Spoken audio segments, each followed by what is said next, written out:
Once upon a time, in a lush, green jungle where monkeys swung from vines and parrots chattered all day long, lived a young elephant named Elara. Elara wasn't like the other elephants. While her friends enjoyed splashing in the mud and trumpeting loudly, Elara had a secret dream. She wanted to be a ballet dancer. Every evening, when the sun dipped below the horizon, painting the sky in shades of orange and pink, Elara would sneak away to a quiet clearing. She had watched a traveling human circus once, mesmerized by the graceful dancers in their beautiful tutus and satin slippers. They seemed to float across the stage, light as a feather, twirling and leaping with effortless grace. Elara wanted to feel that just once. She would try to imitate their moves. She'd lift one of her large legs,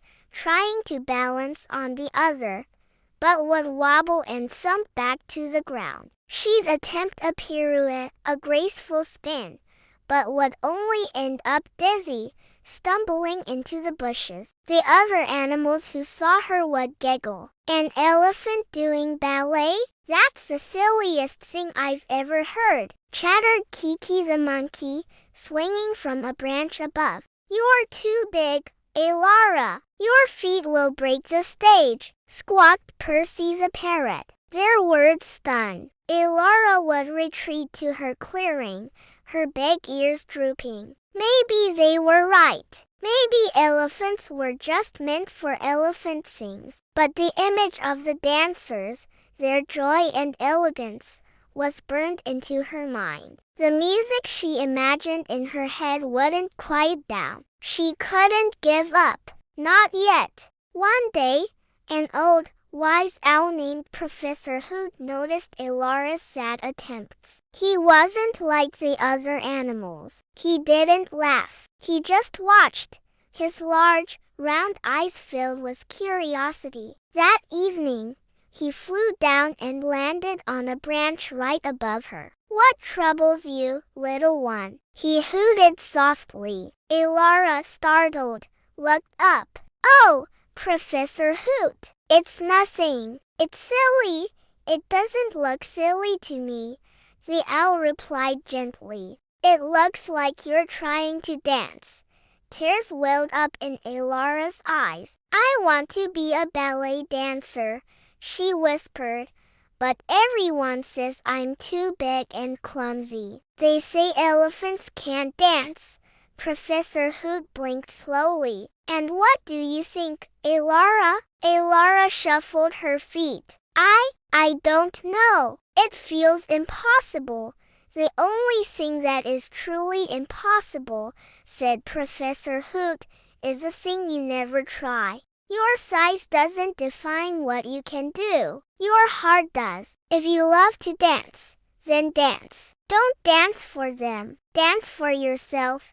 Professor Hoot's words were like a soothing balm on Elara's worried heart. He was right. Why was she so concerned about what others thought? The joy she felt when she tried to twirl, even if she stumbled, was real. That was what mattered. From that day on, something changed in Elara. She still went to her clearing every evening, but she no longer had. She danced with a new purpose. She wasn't trying to be as light as a feather. She was an elephant, and she would dance like an elephant. She discovered her strength was her advantage. Her powerful legs could create a rhythmic stomp that was beautiful in its own way. When she raised her trunk, it was like a graceful arm, painting pictures in the air. She couldn't do a perfect pirouette, but she could create a mighty,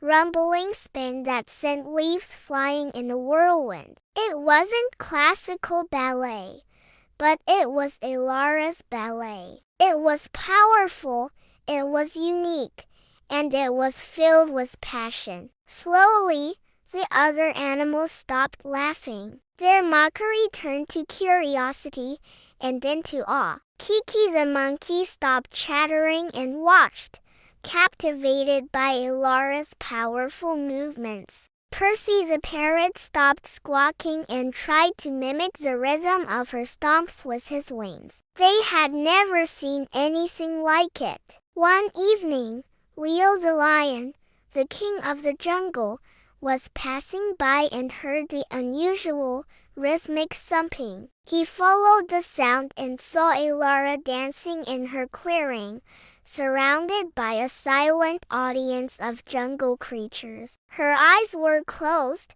a huge, happy smile on her face. She was completely lost in her own world, dancing with a confidence that radiated from her. Leo didn't see a clumsy elephant. He saw a performer, full of heart and soul. When Elara finished taking a big, dramatic bow with her trunk, the clearing erupted in applause. The monkeys cheered, the birds chirped in the chorus, and even the sloths, hanging upside down, clapped their hands together slowly. Elara opened her eyes, surprised. She hadn't even realized she had an audience. She saw the faces of her friends, not filled with laughter, but with admiration. Kiki swung down from her branch. Elara, that was amazing! I've never seen anything like it. Percy the parrot landed on her shoulder. Truly spectacular! A brand new style of dance. Leo the lion stepped forward,